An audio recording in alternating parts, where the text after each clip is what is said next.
الصمد الذي لم يلد ولم يولد ولم يكن له كفوا أحد وأشهد أن محمدا عبد الله ورسوله وخليله وخيرته من خلقه الذي أرسله بالحق بشيرا بين يدي الساعة من يطع الله ورسوله فقد رشد ومن يعصهما فإنه لا يضر إلا نفسه ولا يضر الله شيئا أعوذ بالله من الشيطان الرجيم بسم الله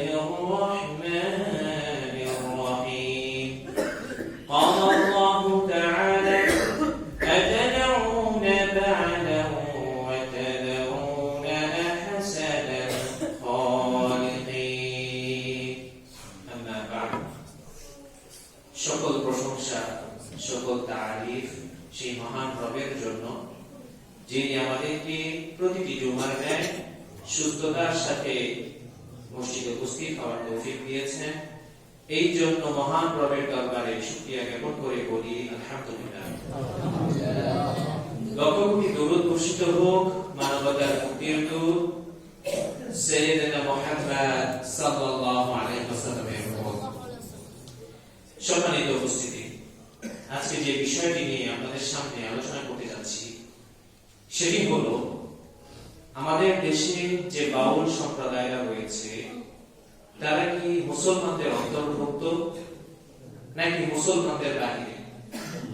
আজকে এই বিষয়টি নিয়ে আলোচনা করার খুবই প্রয়োজন বোধ করছি, কারণ আমাদের দেশে ইতিমধ্যে দুই শ্রেণী হয়ে গিয়েছে, একদল বাউলের পক্ষে আর একদল বাউলের বিপক্ষে।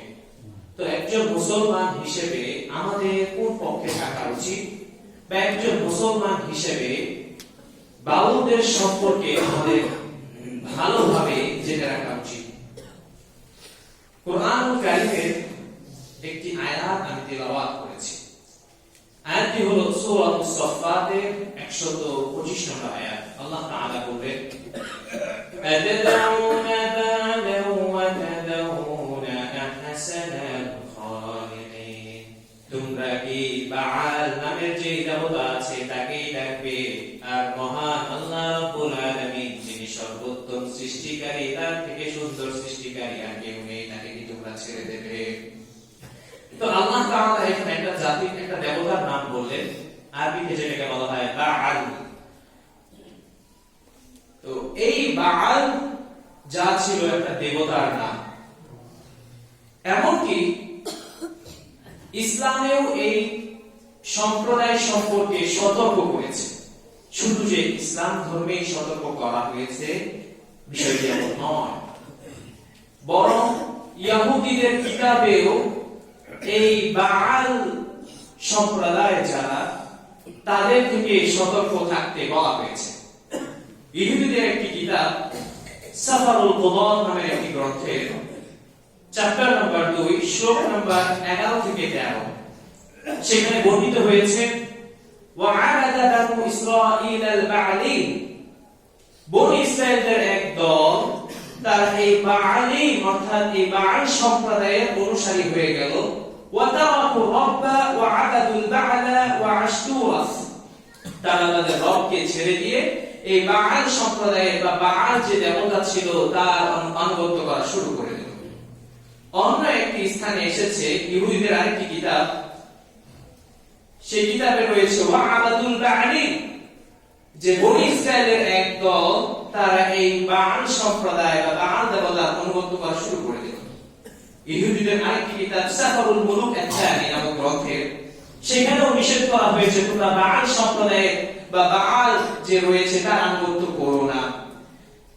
ফাহাদামু বাইতাল বা'লি ওয়া জা'আলুহু মুস্তাহাদান, সেই বনি ইসরাঈলের জামানায় সেই সমস্ত মুসলমান, সেই যে বনি ইসরাঈলের জামানায় যারা মুসলমান ছিল তারা এই বা'ল দেবতার যে স্থাপনাগুলো ছিল সেই জমাদার মুসলমানরা সেগুলো ভেঙে চুরমার করে দেয় এবং সেটা একটা ভিন্ন একটা জায়গা বানিয়ে ফেলে, যে মানুষেরা সেখানে এসে বিশ্রাম নিত তেমন একটা জায়গা বানিয়ে ফেলে।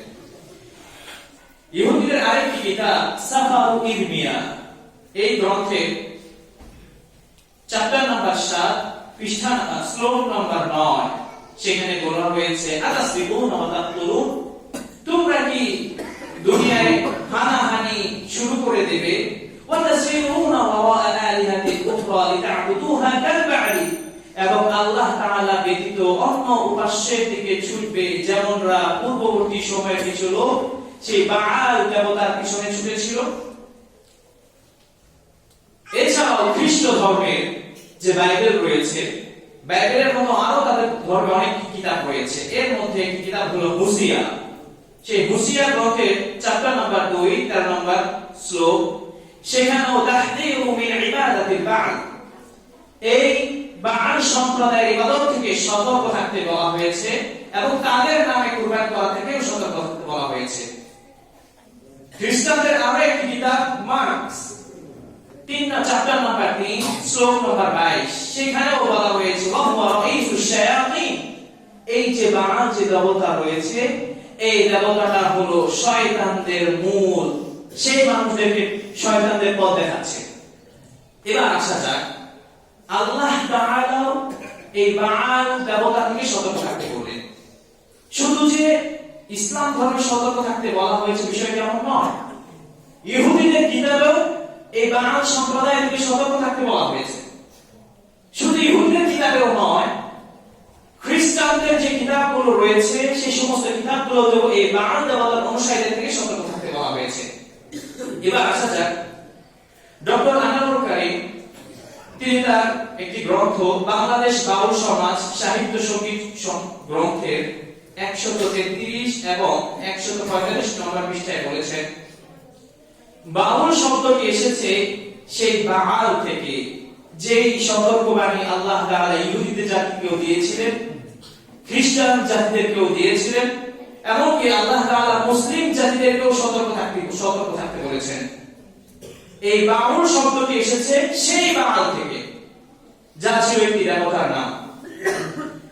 তারপর এই বাউল ধর্ম হলো, আমরা হয়তো অনেকেই মনে করি বাউলদের অনেকের দাড়ি আছে, তারা অনেকেই আছে যে হয়তো লম্বা লম্বা পোশাক পরে, আমরা হয়তো মনে করি তারা আধ্যাত্মিক জগতের মানুষ বা অনেক কিছুই মনে করি।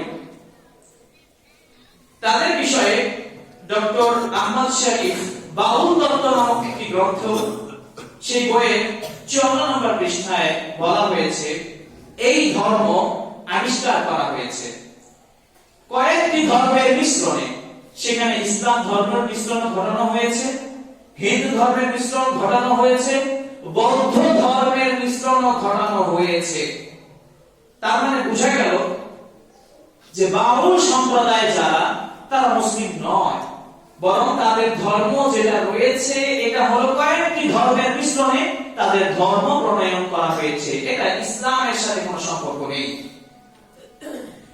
বাউলদের প্রকৃত ধর্মীয় পরিচয় সম্পর্কে ডক্টর আনোয়ার কারীম উল্লেখ করেন, বাউলরা নিজেদেরকে বলে আমরা হিন্দুও নই মুসলমানও নই।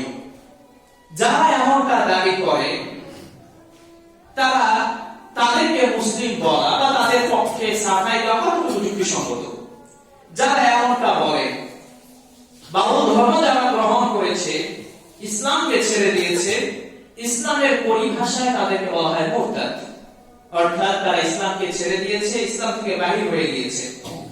এই ক্ষেত্রে আল্লাহ তাআলার বিধান হলো, আল্লাহ তাআলা বলছেন আয়াত নম্বর সূরা তাওবা আয়াত নম্বর 5, আল্লাহ তাআলা বলেন فَإِن تَابُوا وَأَقَامُوا الصَّلَاةَ وَآتَوُا الزَّكَاةَ فَخَلُّوا سَبِيلَهُمْ إِنَّ اللَّهَ غَفُورٌ رَّحِيمٌ। যদি তারা তাওবা করে আল্লাহর পথে ফিরে আসে, কেউ মুরতাদ হয়ে গেল বা মুরতাদের ঘোষণা দিল কিংবা আল্লাহ তাআলার বিরুদ্ধে ইসলামের বিরুদ্ধে অবস্থান করলো, তাকে দাওয়াত দেওয়া হবে। দাওয়াত দেওয়ার পর সে যদি ফিরে এসে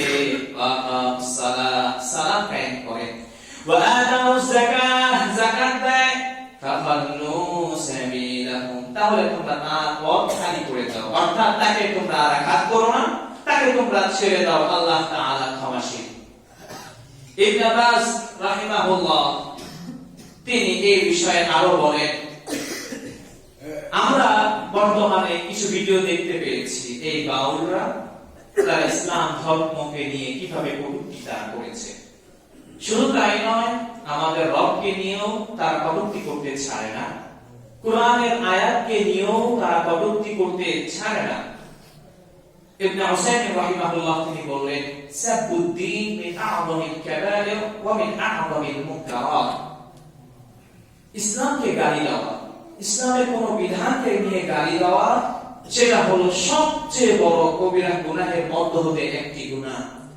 ওয়া হাকাযা সাবুর রব, তদ্রূপভাবে যে ব্যক্তি আল্লাহকে গালি দেয়, এই বিষয়গুলো মানুষের ঈমানকে শেষ করে দেয়। ভালো করে বুঝেন, যে কোনো বিষয়, ইসলামের যে কোনো বিষয়কে আপনি সমালোচনা করলেন, আপনার কাছে ভালো লাগলো না, আপনি ক্রিটিসাইজ করে দিলেন ইসলামের কোন একটা বিষয় নিয়ে। কেউ যদি এই ধরনের কোন বিষয় নিয়ে ক্রিটিসাইজ করে, সমালোচনা করে, তাহলে সেই ক্রিটিসাইজ বা সমালোচনা তার ঈমান ভঙ্গ করে দিতে আর বেশি দেরি লাগবে না। কিভাবে ঈমান ভঙ্গ করে দিবে? মানে কোন সন্দেহহীন ভাবে ইসলাম থেকে সে বের হয়ে যায়। এমন অনেক মুসলমানই আছে যারা ইসলামের বিভিন্ন বিষয় নিয়ে তারা সমালোচনা করে। বিভিন্ন দেখা যায় বিভিন্ন ব্যক্তিদেরকে যে ইসলামের বিভিন্ন বিষয় নিয়ে তারা সমালোচনা করছে। অনেক সাধারণ বিষয় মনে হলেও এটা সাধারণ বিষয় নয়, ইসলামের বিধান অনুযায়ী সে ইসলাম থেকে বের হয়ে গেছে। যারা ইসলাম থেকে এইভাবে বের হয়ে যায়, প্রথম তাদেরকে দাওয়াত দিতে বলা হয়েছে, ফাইনতাবু ওয়া আকামুস সালাহ, তাদেরকে বলা হবে, বুঝানো হবে, যদি বোঝানো না হয় তাদেরকে জেলে দেওয়া হবে, শাস্তি দেওয়া হবে।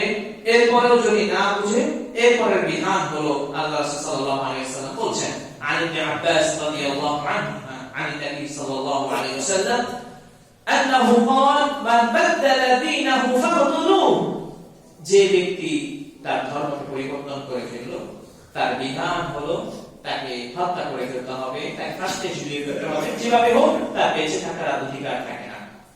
ঠিক তদ্রূপ হাদিসটি হলো সহিহ ইবনে মাজাহ 2070 এবং সহিহুল বুখারী 3017 নম্বর হাদিস। তার মানে বোঝা গেল, যারা ইসলামের কোন বিষয় নিয়ে সমালোচনা করছে, চাই সে হোক বাউল, চাই সে হোক কোন ব্যক্তি, পৃথিবীর বুকে যে ব্যক্তি হোক না কেন, কেউ যদি এই ইসলামের বিষয়গুলো নিয়ে সমালোচনা করে, আল্লাহ তাআলাকে নিয়ে সমালোচনা করে, তাহলে ইসলামের বিধানগুলো তাকে বোঝানো, এতে যদি কাজ না হয় তাকে জেলখানায় বন্দী করা, এতেও যদি কাজ না হয় তাহলে অবশ্যই তাকে হত্যার আদেশ দিতে হবে বা মৃত্যুদণ্ড তাকে কার্যকর করতে হবে। এবার আসা যাক, এই বাউলদের আরেকটি বিশ্বাস হলো, একটি বই রয়েছে প্রাপ্ত লুকায়ত লালন। এই বইটির 4 থেকে 95 পৃষ্ঠার মধ্যে বিভিন্ন আলোচনা এসেছে। এর মধ্যে কিছু বক্তব্য সেখানে স্পষ্ট হয়। লালনদের বিশ্বাস হলো, আমরা হিন্দু নই, মুসলমানও নই, আমাদের নবী লালন শাহ, আমাদের ধর্মীয় শ্লোক লালনের গান, আমাদের কালিমা লা ইলাহা ইল্লাল্লাহ লালন রাসূলুল্লাহ। নাউযুবিল্লাহ, আশায় কে বলেন এই যদি হয় তাদের বিশ্বাস, যে তারা ধর্মীয়, আমাদের মুসলমানদের যে সমস্ত রীতিনীতি তারা পাল্টা বিপরীত রীতিনীতি আবিষ্কার করেছে, তারা বানিয়েছে তাদের রাসূল বা তাদের নবী নাকি লালন শাহ, এবং আমরা যেমন কোরআন তিলাওয়াত করি, তাদের এমন গ্রন্থ হলো লালনের গান, এবং আমরা যেমন কালিমা পাঠ করি লা ইলাহা ইল্লাল্লাহ মুহাম্মদ রাসূলুল্লাহ, আমরা যেমন কালিমা পাঠ করি, ঠিক এই লালন ভক্তরাও তারা লা ইলাহা ইল্লাল্লাহ লালন রাসূলুল্লাহ এভাবে পাঠ করে থাকে। কেউ যদি এই ধরনের বিশ্বাস করে, সে কি মুসলমান থাকতে পারে? মুসলমান থাকতে পারে? অবশ্যই নয়। তারা এমন কি আল্লাহর রাসূলের, তার রাসূল সাল্লাল্লাহু আলাইহি ওয়াসাল্লামকে অবিশ্বাস করা শুরু করেছে। অথচ ইসলামের মূল শর্তই হলো কি, কেউ যদি মুসলিম হতে চায় আল্লাহ তাআলার একত্ববাদের সাক্ষ্য দেওয়ার পর এই সাক্ষ্য দেওয়া যে আমি সাক্ষ্য দিচ্ছি মুহাম্মদ সাল্লাল্লাহু আলাইহি ওয়াসাল্লাম বলেন আল্লাহর রাসূল, তিনি শেষ রাসূল, এই ধরনের বিশ্বাসটাই হলো মুসলমানদের বিশ্বাস। কিন্তু তারা যে মুসলিম থেকে বাহিরে চলে গিয়েছে, ইসলাম থেকে বের হয়ে গিয়েছে, তাদের এই বিষয়গুলো যদি আপনারা দেখেন, তাদের এই গ্রন্থের লেখাগুলো যদি আপনি দেখেন, আপনার কাছে স্পষ্ট হয়ে যাবে যে এই লালনটা কখনো মুসলমানের অন্তর্ভুক্ত নয়। আল্লাহ তাআলা, কেউ যদি চায় আল্লাহ তাআলার সন্তুষ্টি অর্জন করতে, অবশ্যই তাকে রাসূলের আনুগত্য করতে হবে। আল্লাহ তাআলা বললেন, কুল ইন কুনতুম তুহিব্বুনাল্লাহ ফাত্তাবিউনি ইউহিব্বুকুমুল্লাহু ওয়া ইয়াগফির লাকুম যুনুবাকুম। হে নবী, আপনি বলে দিন, যদি তোমরা চাও, যদি তোমরা আল্লাহ তাআলাকে ভালোবাসতে চাও এবং আল্লাহ তাআলার ভালোবাসা যদি তোমরা চাও, হে নবী আপনি বলে দিন তোমরা আমার আনুগত্য করো। যদি রাসূলের আনুগত্য করা হয়, আল্লাহ তোমাদেরকে ভালোবাসবেন এবং তোমাদের গুনাহসমূহকে maaf করে দেবেন। এই রাসূল সাল্লাল্লাহু আলাইহি ওয়াসাল্লাম সম্পর্কে আল্লাহ রাসূল বলতে গিয়ে আরো বললেন, ওয়া মা আতাকুমুর রাসূলু ফাখুযুহু ওয়া মা নাহাকুম আনহু ফান্তাহু। রাসূল তোমাদের কাছে জানিয়ে এসেছেন তা তোমরা মজবুত করে আঁকড়ে ধরো, আর রাসূল তোমাদেরকে যা থেকে বিরত থাকতে বলেছেন তা থেকে তোমরা বিরত থাকো। আমরা যদি এতটুকু করতে পারি, আল্লাহ রাসূল যা নিয়ে এসেছেন তা আমরা আঁকড়ে ধরবো এবং আল্লাহ রাসূল সাল্লাল্লাহু আলাইহি ওয়াসাল্লাম যা থেকে বিরত থাকতে বলেছেন তা থেকে বিরত থাকবো, তাহলে আমরা মুসলমান হতে পারবো। কিন্তু যারা বাউল সম্প্রদায় আছে, তাদের মধ্যে এই বিশ্বাসটুকুও নেই। আল্লাহ তাআলা রাসূল সাল্লাল্লাহু আলাইহি ওয়াসাল্লাম সম্পর্কে আরো অনেক বলেছেন, বিস্তারিত অনেক। আল্লাহ তাআলাও বলেছেন, ইয়া আইয়ুহাল্লাযীনা আমানু আতিউল্লাহ ওয়া আতিউর রাসূল। হে ঈমানদাররা, তোমরা আল্লাহ এবং রাসূলের আনুগত্য করো। আল্লাহ তাআলা আল্লাহ রাসূল সম্পর্কে বলেছেন, ওয়া মা আরসালনাকা ইল্লা রাহমাতাল লিল আলামিন। হে রাসূল, আমি আপনাকে বিশ্ববাসীর জন্য রহমত হিসেবে প্রেরণ করেছি। আল্লাহ রাসূলকে, আল্লাহ রাসূল সম্পর্কে বলতে গিয়ে আল্লাহ আরো বললেন, মান ইউতি'র রাসূল ফাকাদ আতা আল্লাহ। যে ব্যক্তি রাসূলের আনুগত্য করলো, রাসূল যেভাবে বলেছেন সেভাবে চললো, ফাকাদ আতা আল্লাহ, সেই ব্যক্তি তো আল্লাহ তাআলার আনুগত্য করলো। তার মানে আমাদের কাছে এটা স্পষ্ট হয়ে গেল, আমাদের কাছে এটা স্পষ্ট হয়ে গেল যে বাউল যারা আছে, প্রথমে তাদের ধর্মটা এসেছে বিভিন্ন ধর্মের মিশ্রণ থেকে। এই বাউল নামটা এসেছে বাআল দেবতা থেকে। এই বাআলের অনুসারীদের থেকে ইহুদিদেরকেও সতর্ক করা হয়েছে, খ্রিস্টানদেরকেও সতর্ক করা হয়েছে এবং মুসলিমদেরকেও সতর্ক করা হয়েছে। তোমরা কি এই বাআল জাতিদেরকে রাখবে? আল্লাহ তাআলাকে ছেড়ে দেবে? আল্লাহ তাআলাকে না রেখে তোমরা এই বাআল সম্প্রদায়কে বা বাআল দেবতাকে রাখবে? ডক্টর আনোয়ারুল কারীম তিনি তার গ্রন্থে স্পষ্ট করেছেন, এই বাউল শব্দটা এসেছে সেই বাআল দেবতা